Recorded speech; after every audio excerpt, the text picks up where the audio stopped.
నేను శారదానండి. నేను ఈవేళ చతుర్థ అంశంలో ఉన్న విష్ణు పురాణం ఉంది. 3వ अध्याय चौथनान मैं शारदा। मैं विष्णु पुराण का चौथा अंश का तीसरा अध्याय पढ़ रही हूँ। माध्यांता मानधाता की वंशावली त्रिशंकु का स्वर्गारोहण एवं राजा सागर की उत्पत्ति का वृत्तांत। मानधाता के पुत्रों की संतान का वर्णन करते हुए श्री पराशर जी बोले, है मानधाता के पुत्र अम्बरीश की युनाश्व नामक पुत्र की उत्पत्ति हुई। युनाश्व से हारिता हुए, जिससे अंगिरा गोत्रीय हारिता गण हुए। बहुत समय पहले रसातल में 6 करोड़ गंधर्वों का निवास था। उन गंधर्वों ने समस्त नागकुल के मूढ़ अधिकार छीन लिए, जिससे त्रासित होकर वे नागगण कमल नयन सर्वदेवेश्वर भगवान के शरण में जाकर उनकी स्तुति करते हुए कहने लगे, हे भगवान, इन गंधर्वों से उत्पन्न भय किस प्रकार शांत होगा। तब भगवान पुरुषोत्तम ने कहा, हे नागगण, धैर्य धारण करो।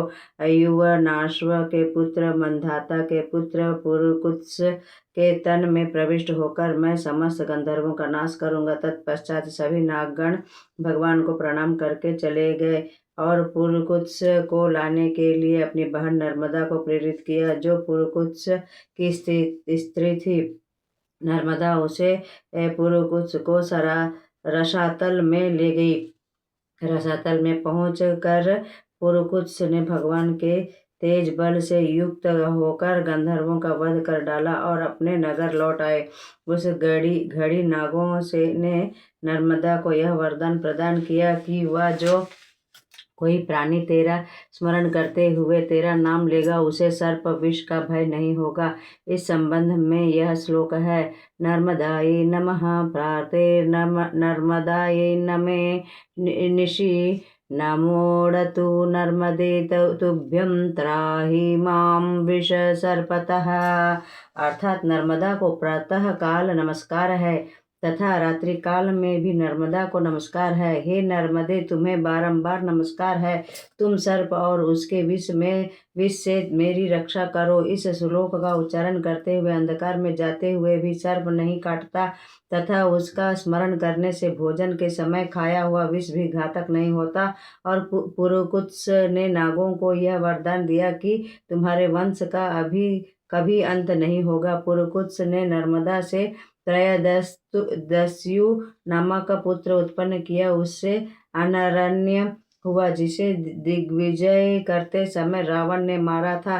अनारण्य से पृषदस्व, उससे हार्यस्व, हार्यस्व से हस्त, हस्त से सुमना, सुमना से बिंधता, बिंधता से वैयारुणी, इससे सत्यव्रत नामक पुत्र की उत्पत्ति हुई, जो बाद में त्रिशंकु कहलाया। त्रिशंकु से हरिचंद्र, हरिचंद्र से रोहिताश्व, उससे हरित, हरित से चक्षु, चक्षु से विजय और सहदेव नामक के 2 पुत्र हुए। तदुपरांत विजय से रुरुक, रुरुक से वृक का जन्म हुआ। वृक से बाहु नामक पुत्र हुआ, जो है और तालंजंग क्षत्रियों से युद्ध में हारकर अपनी गर्भवती पटरानी एवं अन्य रानियों सहित वन में चला गया। बाहु के पटरानी की सौतियां डाह के कारण उसे विष दे दिया। उस विष के प्रभाव से उसका गर्भ 7 वर्ष तक गर्भाशय में स्थित रहा। अंत में वृद्धावस्था के कारण आर्व मुनि के आश्रम में निकट बाहु की मृत्यु हो गई। तब उनकी पटरानी की भी चिता में जलकर सती होने के लिए तत्पर हुई। उसी घड़ी तीनों काल के ज्ञाता और मुनि अपने आश्रम में चलकर उसके निकट आकर बोले, हे माँ साध्वी, संपूर्ण भूमंडल का स्वामी, अतुलित बल एवं यज्ञों का अनुष्ठान करने तथा शत्रुओं का विनाशक पुत्र तेरे गर्भ में पल रहा है, अतः तू सती होने का दुराग्रह न कर, ऐसा दुस्साहस न कर। और वह ऋषि की आज्ञा शिरोधार्य करके वह उनके साथ आश्रम पर गई। कुछ दिनों के उपरांत आश्रम पर गर युक्त अत्यंत तेजस्वी बालक ने जन्म लिया। महर्षि और उन्हें उसका जात कर्म आदि संस्कार करके बालक का नाम सगर रखा। उसका उपनयन संस्कार होने के बाद और उन्हें उसे वेद शास्त्र एवं भार्गव नाम आग्नेय अस्त्र की शिक्षा दी। जब बालक के बुद्धि का विकास हुआ तो वह अपनी माता से पूछने लगा, हे माता, हम इस प्रकार वन में क्यों रहते हैं तथा हमारे पिता भी श्री कहाँ हैं? पुत्र के प्रश्न पूछने पर माता ने सारा हाल वर्णन किया। उसी दिन सगर ने अपने पिता के राज्य अपहरण करने वाले टहई और